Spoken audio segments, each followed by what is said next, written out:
The first time I really questioned it, I was working on a project where we were measuring HIV in people's blood at this place called Specialty Laboratories in Santa Monica. I was just a consultant there. I came in about 3 days a month, and we were working on that, and at some point we needed to re-up our grant from the NIH to work on that, and I had to write it. And so the first line of that was, HIV is the probable cause of AIDS. And I wrote that, and then I said, well, I need a paper, some kind of scientific paper, to reference that statement, because when you make a statement like that, that's like a fact. So you need to say, here's how come I know that, right? You put a little 1 if it's the first statement you've made, and then you put down at the bottom of the paper you have a 1, and you say, here's a paper by somebody that describes why that statement's true, right? And so I said, well, what's that? I don't know. Let me think about, what is that paper? Who do I go to for that? And I looked around. I asked a couple of virologists at that company, and they said, no, you don't have to reference. I said, I have to reference that because I don't know where that came from. How do I know that? And it turned out that nobody knew it. There wasn't a scientific reference, like a paper that somebody had submitted with like experimental data in it and like logical discussion and said, here's how come we know that HIV is the probable cause of AIDS. There was nothing out there like that. Nothing. Can you talk about your experience when you met Luc Montagnier for the first time and you questioned him about his, whether he had a reference for HIV, since he is the one who... By the time I met Luc Montagnier, I had met a lot of AIDS researchers at meetings, and I had always gone up to them, if they talked like they knew about HIV and AIDS, I always went up to them afterwards and I said, where can I find a scientific reference that I can use for my, remember I said I had a sentence there, it said HIV is the probable cause of AIDS, and I needed to have that backed up by something before I could write it and submit it. And I went around, I asked a whole lot of people. I said, well, the people, you know, I can't find it. First I looked for it, you know, just in like computer searching kind of stuff like that, but then I said, there's got to be somebody that knows this. You go to experts and ask them. And so I asked all these people one after the other, and none of them had it. None of them. And I was getting really freaked about that. That's when I first started saying, they don't know. Nobody really knows. This whole thing is a big sham. It's ridiculous. But then finally Montagnier came to there was a special little seminar down in San Diego where an old friend of Robert Gallo's, Flossie Wong-Stahl, was opening up a Department of AIDS research down in San Diego. They had lots of money involved, federal money. And they had Montagnier come there and give a talk. And after that, they had a little wine and cheese thing. And I went over to Montagnier afterwards, and I said, Dr. Montagnier, I can't find a reference. Like I can't find a reference to go with the statement, HIV is the probable cause of AIDS. I'm sure you can help me. And he knew that he probably should be able to help me, and he said, well, why don't you quote this new work, and by new he meant like something that came out this year, right? This new work about a virus that can kill monkeys, or I think it was not monkeys, it was like something related to monkeys, some kind of a baby, a little ape. And I had read that and I said, that didn't, it was like supposedly going to be a model system for studying AIDS, that somebody had figured out some kind of retrovirus that passing it back and forth between various mammals, they could finally put it into chimpanzees and kill them. And it killed them in about a week, and it didn't kill them in any, there was nothing like AIDS there, you know. It doesn't kill you in a week. It was just totally ridiculous. None of the symptoms were the same. And I said, well, you know, I read that paper, and I didn't see any connection between that and AIDS, and I don't think that would be a real. I wouldn't want to use that as a reference. And I don't remember exactly what he said, but I know he walked away. Oh, no! Before he told me about that paper, he said, "Why don't you use the NIH?" like the CDC report. And I said, well, I looked at that, and that was not a scientific paper. And then he said, what about this other thing, this this like paper that had just come out about a month before, and a lot of fanfare associated with that paper, but it was total crap. It was like, yeah, if you get $2 million, you can figure out how to kill a primate with a retrovirus. So what? Doesn't have anything to do with AIDS. It didn't look like AIDS, it didn't smell like AIDS, it wasn't AIDS. It was just like, got a retrovirus that can kill a chimpanzee, so what? So I didn't get any more out of him. He walked away after that. And the people standing around, by the way, who were his colleagues there, looked at him like they were thinking he should come up with a better answer than that. But he couldn't, and he just turned around and walked away. I really thought he'd have an answer.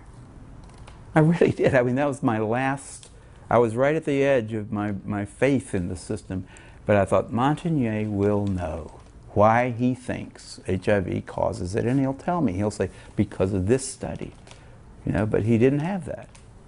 None of those guys have that, and that's why they're so weird, you know. That's why they don't want dissent. They don't want people like me walking up and asking them those kind of questions, and they're willing to like go to great lengths to prevent that. They're out on a limb. I wouldn't want to be there with them.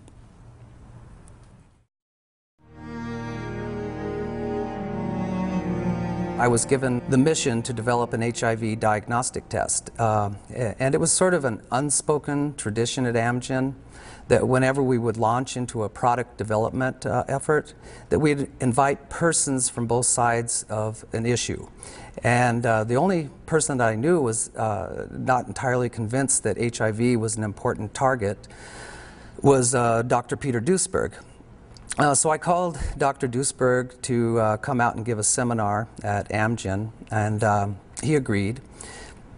And it was at that time when he had introduced his theories about other causes of AIDS and his beliefs that HIV was a harmless passenger virus.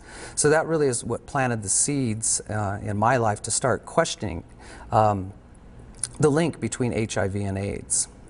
And it was interesting at that seminar, the majority of the PhDs in the company actually boycotted the seminar. They had refused to come and be in the same room with Peter Duesberg. And I thought this was odd because as a scientist, we generally love vigorous arguments. And I thought that if persons had arguments against Peter Duesberg, that this would be a perfect time for them to attack him. They did, however, let the research associates come to the seminar, and it was just amazing. Everything that Dr. Duesberg had brought to my attention was completely unknown to me. And based on what he said, I was convinced that there were some serious problems with the HIV/AIDS hypothesis, if indeed what he said was true. And that prompted me to go to the library. And that was about 12 years ago, and I've been studying this issue ever since.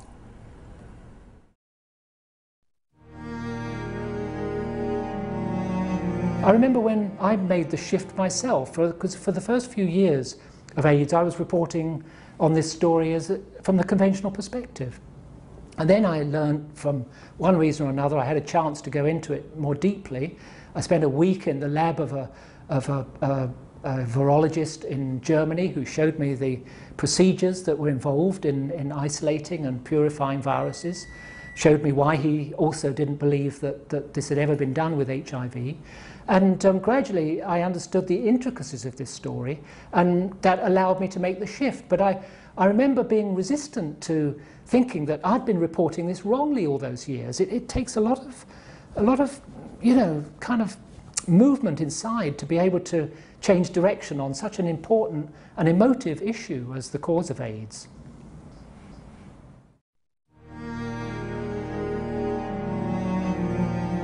From the very beginning of my medical engagement, I focused on family planning, sexual education, contraception, abortion, because I think this is the very basis of a happy life, to be able to control fertility. And in the 87, 88, we were confronted with reports that this new virus and this new disease was breaking out of the formerly so-called risk groups of gay people and hemophiliacs, and was now spreading among the heterosexual population. And I found that highly unlikely and in contradiction to everything I had learned in medicine, because the mode of transmission is predetermined and doesn't change easily. And especially to say, well, now HIV broke out of the risk group because the people inside the risk groups are almost all infected, suggests that the virus has some knowledge about how many people are infected and realizes and thinks and says, well, now I'm going to change my mode of transmission. This is like us being stuck in a car jam, in a traffic jam, and deciding suddenly, well, now we can just fly because we can't move forward with our car. It doesn't make sense. And that's when I started to ask critical questions. And I didn't get satisfying answers, so I asked even more critical questions. And in the end, I ended up to write a book, Do We Love Dangerously?, to evaluate and bring together and analyze facts about and data available on this question.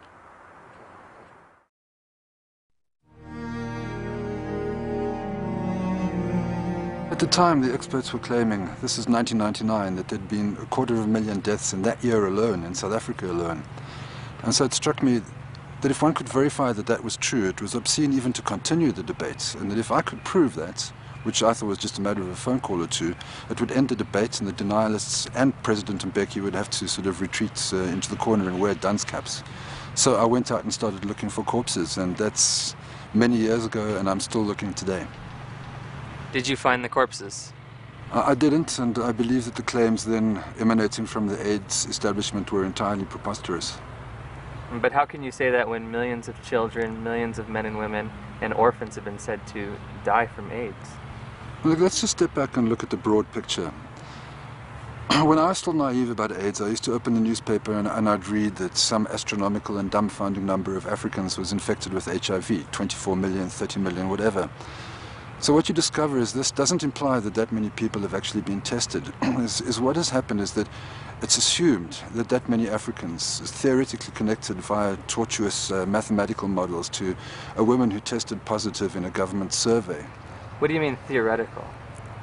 Are you saying that those deaths didn't actually occur?